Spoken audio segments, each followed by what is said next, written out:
అలాగే పవన్ కళ్యాణ్ గారు కూడా గెలిచారు కదా, ఎలా ఉందంటారు? చాలా సంతోషంగా ఉంది పవన్ కళ్యాణ్ గారు గెలిచారు కాబట్టి. డిప్యూటీ సీఎంగా ఇచ్చారు కదా, ఆయనకి ఎలాంటి అభివృద్ధి పనులు చేస్తే బాగుంటుంది అనుకుంటున్నారు మీరు?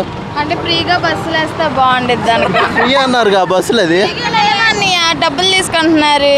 ఇంకా మొదలు పెడతారు అయితే.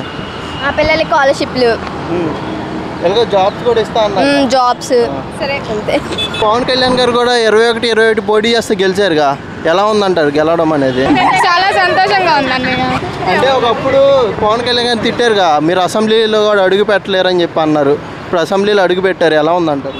ఇప్పుడు వాళ్ళే పొగుడుతున్నారు, రెస్పెక్ట్ ఇస్తున్నారు పవన్ కళ్యాణ్ గారు అని. ఇదివరకు అంతా తిట్టారు, ఇప్పుడు రెస్పెక్ట్ ఇస్తున్నారు. మీరు సినిమాల్లో ఉండేవాళ్ళు సినిమాలకే పని చేసుకోండి అది ఇది అనేవాళ్ళు, ఇప్పుడు సీఎం అయిన తర్వాత వాళ్ళకే తెలుస్తుంది కదా తనంటే ఏంటో. అభివృద్ధి పరంగా ఎలాంటి డెసిషన్స్ తీసుకుంటే బాగుంటుంది అనుకుంటున్నారు? ఆల్కహాల్ డ్రగ్స్ అవన్నీ మానిపిస్తా అన్నారు, గంజాయి అది జరిగితే ఫస్ట్